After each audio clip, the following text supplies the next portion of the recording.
सो जा सो जा मेरे राज दुलारे, सो जा मीठी नींद में सो जा। मैं तुम्हारे बच्चे को मार दूंगा। मैं तुम्हारे बच्चे को मार कर नदी में फेंक दूंगा। नहीं, तुम पहले मुझे मारकर ही मेरे बेटे की तरफ बढ़ सकते हो। मैं तुम्हें ऐसा नहीं करने दूंगी। छोड़ो छोड़ो, चले जाओ यहाँ से। ऐसे चीखती चलाती हुई मम्मा चिड़िया की आंख खुल जाती है। शुक्र है ये एक सपना ही था। मेरा बेटा ठीक ही होगा। कल आएगा मेरा बेटा मुझसे मिलने। भीगी हुई आंखों के साथ मम्मा चिड़िया फिर से सो जाती है। स्वीटी उठो, आज मुझे जल्दी काम पर जाना है। मुझे देर हो रही है। मैं उठ रही हूँ। क्या आज फिर तुम अपनी माँ से मिलने जाओगे? अभी कल ही तो गए थे। नहीं, आज मुझे कोई काम है। काम वाम छोड़ो, शाम को जल्दी घर आ जाना। आज हमें मेरी माँ से मिलने जाना है। कुकू काम पर चला जाता है। मम्मा चिड़िया सुबह से अपने घर के बाहर बैठी हुई थी। वो बूढ़ी हो चुकी थी, इसलिए अब वो दूर तक उड़ नहीं सकती थी। मिठू मिठू रुको, मेरी बात सुनो।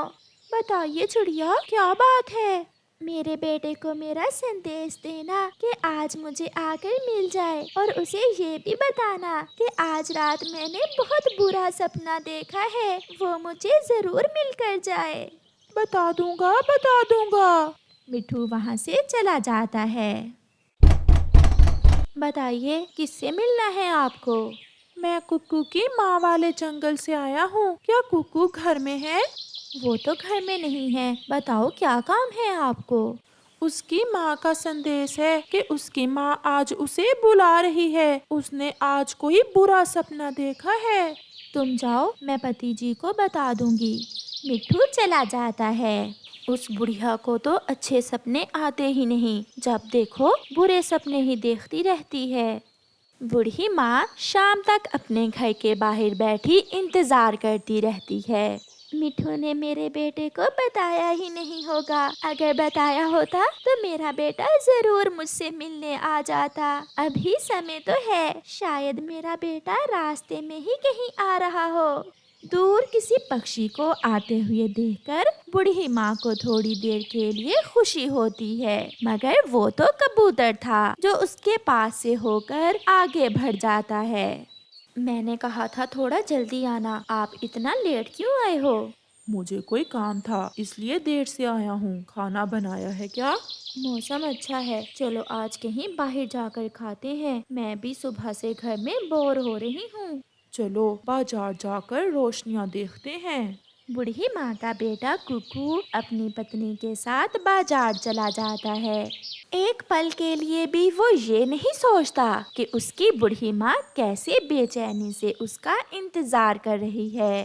अब तो रात हो गई है। अच्छा ही हुआ जो मेरा बेटा नहीं आया, वरना उसे वापस जाने में रात हो जाती। खुद को ऐसे तसल्ली देते हुए मम्मा चिड़िया अपने घर के अंदर चली जाती है। आज मैं माँ से मिलने जाता हूँ। जल्दी आ जाना, अपनी माँ की तो बहुत चिंता है। मैं भी कई दिनों से कह रही हूँ, मुझे भी मेरी माँ से मिलवा लाओ किसी दिन। हफ्ते में एक बार ही तो जाता हूँ मैं माँ से मिलने। हाँ, याद आया, अपनी माँ को बताना कि अब आप हफ्ते बाद नहीं बल्कि महीने में एक बार जाया करोगे उससे मिलने। मगर माँ अकेली है। जो मैंने कहा है आपके भले के लिए ही कहा है। रोज रोज दूसरे जंगल का सफर ठीक नहीं होता। कुकू खामोशी से वहाँ से चला जाता है।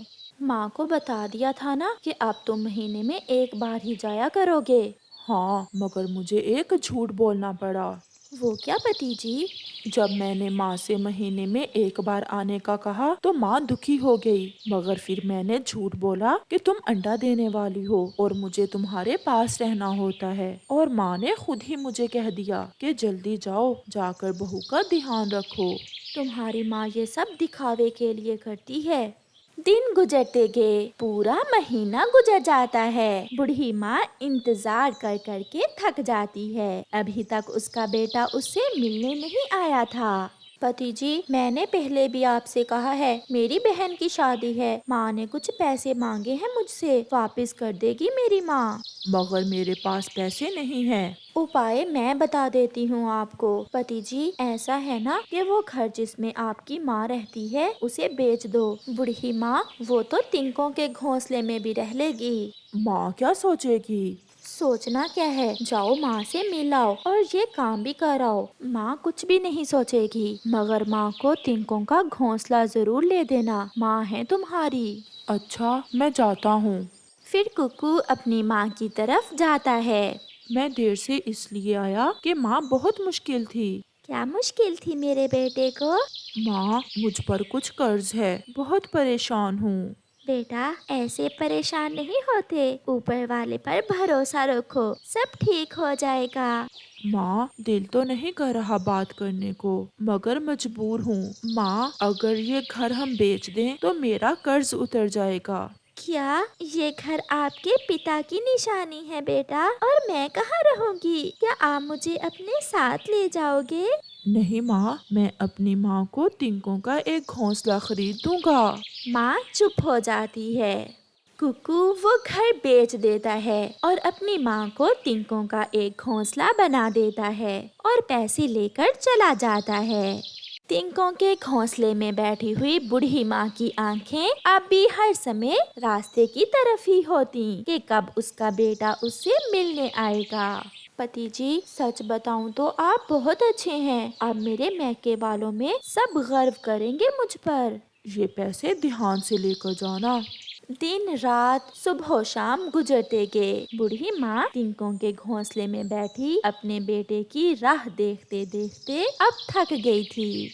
फिर उस रात को तेज बारिश के साथ तूफान आता है और उसी बारिश में बूढ़ी माँ सारे दुख, सारे इंतजार, सब यादें छोड़कर हमेशा हमेशा के लिए सो जाती है और उसकी सारी थकान उतर जाती है। ये था एक बूढ़ी माँ का जीवन। बूढ़ी माँ मर तो गई, मगर एक बार भी अपने बेटे से कोई गिला नहीं किया। रानो चिड़िया की ऐसी कहानियाँ सुनने के लिए YouTube सर्च बार में रानो चिड़िया की कहानी लिखें या फिर ये बटन दबाकर बोलकर कहें रानो चिड़िया की कहानी।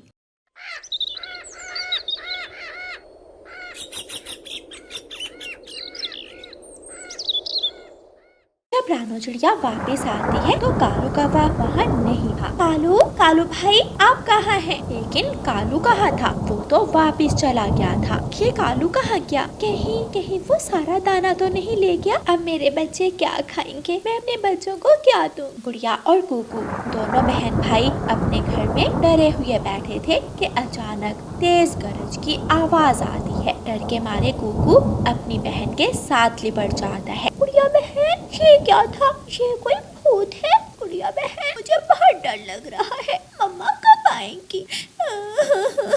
कुकू तो अभी थोड़े दिन पहले ही अंडे से बाहर आया था। उसे क्या मालूम था कि बारिश क्या होती है।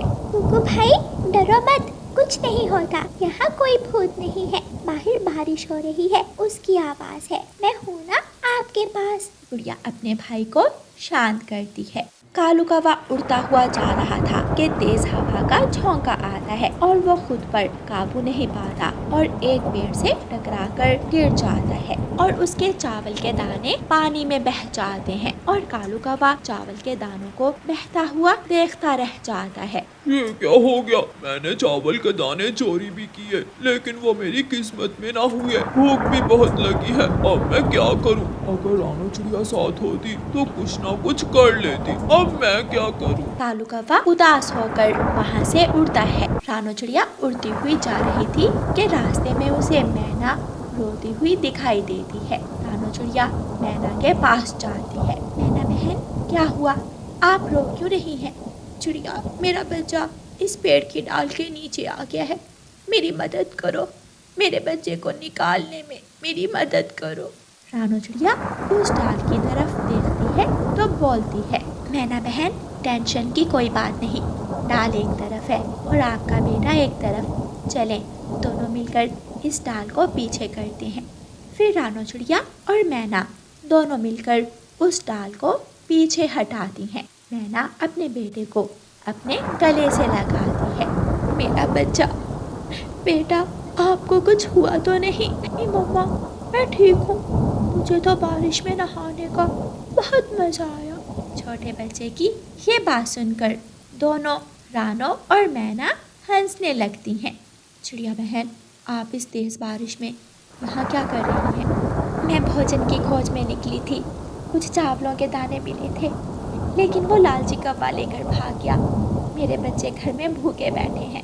चिड़िया बहन, चलें, आप मेरे साथ चलें, मैं आपको कुछ फल और दाने देती हूँ। रानो चिड़िया खुश हो जाती है और मैना के साथ उसके घर चली जाती है। मैना रानो चिड़िया को कुछ फल और दाने दे है। बहुत बहुत शुक्रिया मैना बहन, आपने तो मेरी टेंशन ही खत्म कर दी। रानो चिड़िया वो फलों और दानों से भरी हुई टोकरी लेकर अपने घर की तरफ वापस उड़ती है और थोड़ी ही देर में अपने घर पहुंच जाती है। आ गई मम्मा, आ गई मम्मा, आ गई मम्मा, आ गई। दोनों बच्चे खुशी से उछलने लगते हैं। रानो चिड़िया अपने बच्चों को दाना और फल देती है और बारिश की छमछम की आवाज़ से आनंद लेते हैं।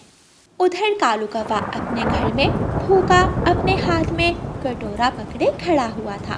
वो कटोरे में बारिश का पानी इकट्ठा कर रहा था ताकि बारिश का पानी पीकर वो अपनी भूख मिटा सके। काश मैंने रानो चिड़िया को धोखा न दिया होता। मेरे मन में लालच न आता तो मुझे बारिश का पानी पीकर अपनी भूख न मिटानी पड़ती। कालू कौवा पानी पी रहा था और रो रहा था। प्यारे दोस्तों, इस कहानी को लाइक, अपने दोस्तों के साथ शेयर और चैनल को सब्सक्राइब करना बिल्कुल मत भूलना। आपका धन्यवाद।